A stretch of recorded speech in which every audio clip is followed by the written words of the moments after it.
গতকালকে প্রহরের বাবার কাছে একটা ফর্দ পাঠিয়েছিলাম হোয়াটসঅ্যাপে, কিন্তু তার মধ্য থেকে অনেক কিছুই সে আনে নাই। তাকে যখন বললাম এটা আনো নাই সেটা আনো নাই, সে বলতেছে ঠিক আছে আগামীকাল এনে দিব। তার মুখে এক কথা কাজে আরেক জিনিস। সে মুখে বলবে আমি আর পারবো না, কিন্তু ঠিক দেখা যাবে সে ব্যাগ ভর্তি করে প্রতিদিনই এরকম করে বাজার করে নিয়ে আসে। প্রথমে ভেবেছিলাম বাজারগুলো থাক এভাবে, আজকে আর গুছাবো না, কিন্তু পরেক্ষণে মনে হলো না, সকালবেলা এত কাজের চাপ থাকে, গুছিয়ে রাখি। আর সকাল হতে না হতেই কাজের চাপ কিন্তু আমার ঘাড়ে এসে পড়েছে। এর মধ্যে আমার খালাও চলে এসেছে, দুধওয়ালা মামা এসে দুধটাও দিয়ে গেল। সবকিছু মিলিয়ে এখন কাজ করা শুরু করব। আর খালাকে দিয়ে অনেকগুলো সবজি কাটিয়ে রেখেছি, কিছু সবজি সকালে রান্না করব আর কিছুটা রাত্রে প্রহরের বাবাকে করে দিব। প্রহর প্রিয়তির জন্য অল্প করে একটু পটল ভাজিও কেটে নিয়েছি। প্রহরের বাবাকে আমি কিছুদিন আগে বলেছিলাম কাঁচা আম কিন্তু আর বাসায় এনো না, কারণ আমি আর আচার বানাতে পারবো না। আর মাও এর মধ্যে এসে অনেকগুলো আচার দিয়ে গেছে। কে খাবে এত আচার? আমার এত আচার টাচার খাওয়ার অভ্যাস নাই, আর ছোট মেয়েটা তো একদমই খায় না। প্রহর মাঝে মাঝে মন চাইলে খায়, তারপরও সে এনে বলল কি করব বলো, আমার কাছে তো টাকা ভাঙতি ছিল না, তাই আমগুলো কিনতে হলো। আর সকাল হতে না হতেই প্রহরের বাবার সেই রিকোয়ারমেন্ট, তাড়াতাড়ি আমাকে একটু লেবু জল বানিয়ে দাও। আমি লেবু জল খেয়ে স্নান করতে ঢুকি, কারণ তার তো অফিস থাকে ম্যাক্সিমাম দিন, শুক্র শনিবার বাদে। এই জন্য তার জন্য লেবু জল বানাচ্ছিলাম। এর মধ্যে আবার পুরান উৎপাত শুরু হয়েছে। সে বলে দিয়েছে আমার জন্য একটু অ্যাপেল সিডার ভিনেগারও মিশিয়ে দিও। এখানে আবার 1 থেকে 1.5 চামচ মেপে নিলাম মেয়েদের ওষুধের কাপের মধ্যে। কত কিছু যে করতে হয় সকাল। আমার না সেই সব মানুষগুলোকে খুব বেশি দেখতে ইচ্ছে করে, যে মানুষগুলো বলে যে মায়ের মতো করে বউ কোনোদিনও স্বামীর যত্ন করতে পারে না।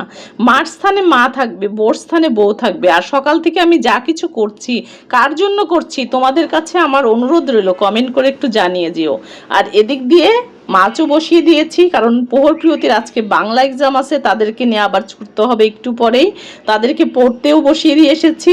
আর এর মধ্যে রান্নাঘরে এসে আবার রান্না করছি। মাঝে মাঝে তো ঘড়ির দিকে তাকিয়ে বলি যে ঘড়ি তুই এত তাড়াতাড়ি কেমনে চলিস, আমি তো চলতে পারি না। মাছ রান্না করতে করতে ভাবছিলাম একটু মাংস ভিজিয়ে রাখলে বোধহয় ভালো হবে, কারণ প্রহর প্রিয়তি যদি কোনো কারণে মাছ না খেতে চায় তাহলে কোনো এক ফাঁকে মাংসটাও রান্না করে ফেলবো। আর এদিক দিয়ে প্রহরের পড়া দিয়েছি, প্রিয়তি সোনার একটু আগ্রহ নাই আজকে পড়াতে। আর ওদিকে প্রহরের বাবারও স্নান টান শেষ, সে এসে বলল আমার খাবারটা যদি পারো দিয়ে দাও। সকাল গেল স্বামীর যত্ন করতে করতে, আর দুপুর গড়াবে মেয়েদের পিছনে খাটতে খাটতে। তাহলে আমার জন্য রইল বাকি কি? শুধুমাত্র নিজের ইচ্ছা শক্তি দিয়ে এখনো পর্যন্ত বিজনেসটাও করছি, সাথে এই যে তোমাদের ভিডিও মেক করেও দেখাচ্ছি। এটা শুধুমাত্র ইচ্ছা শক্তি আছে জন্যই সম্ভব হচ্ছে, নতবা কোনোভাবেই সম্ভব ছিল না। থাক, নিজের এই কথাগুলো বলে আর কি লাভ, কারণ মানুষ কখনো কারো কষ্টের কথা শুনতে চায় না, শুধু শুনতে চায় সাফল্যের গল্প।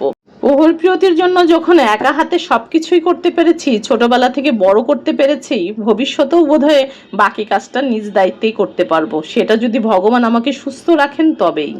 এদিকে প্রহরের বাবার আবার অফিসে যাওয়ার সময় হয়ে গেছে, তার লাঞ্চ বক্সটা প্রতিদিনের মতনই রেডি করে দিচ্ছিলাম। কোনো কিছুই আসলে এক্সট্রাঅর্ডিনারি নাই, একদম ট্রেডিশনাল খাবার, সে যা খাচ্ছে সেগুলোই দেওয়ার চেষ্টা করেছি যতটুকু পেরেছি। সকালবেলায় প্রহর বলছিল মা আমাকে একটু রামেন রান্না করে দাও, প্রিয়তিও বলছিল আমাকেও একটু দাও, কিন্তু এত ঝাল থাকে, প্রিয় তো সাধারণত এটা খায় না, প্রহরই পছন্দ করে, যেহেতু তার খাওয়া দাওয়া একটু সমস্যা আছে। যাই হোক, প্রিয়তিকে আমি একটা রুটি দিয়ে দিব, আর প্রহরের জন্য একটু রামেন বানাচ্ছিলাম। আর যেহেতু সে এক্সট্রা করে ডিম খেতে চায় না, ওইভাবে চেষ্টা করেছিলাম যে একটু ভেজে নিয়ে তারপরে ডিমটা মিশিয়ে দিতে। এখানে ডিমটা আমি ভেজে মেশানোর কারণ একটাই, যাতে বাজে একটা যে গন্ধ আছে কাঁচা ডিমের সেটা না থাকে, কারণ ওইটা যদি থাকে প্রহর দেখা যাবে এই খাবারটাও খাবে না। তো অবশ্য তাকে আমি বলেছি মা আজকে তোমার পরীক্ষা, তারপরও আমি দিলাম, যদিও তোমাকে এই খাবারটা সকালে আমার দেওয়া উচিত হলো না। এদিক দিয়ে প্রহরের বাবা বলে গেছে আমার কিছু শার্ট আছে, এগুলো একটু ওয়াশিং মেশিনে দিয়ে ধুয়ে দিও। কি করার, রামের রান্না করতে দিয়ে আবার চলে এসেছি আমার কাজে।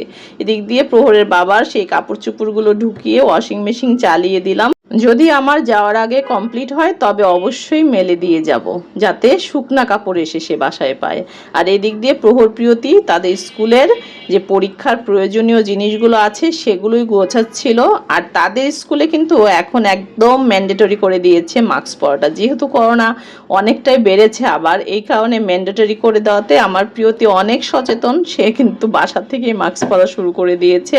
আর প্রহর প্রিয়তির জন্য সবাই আশীর্বাদ করবে।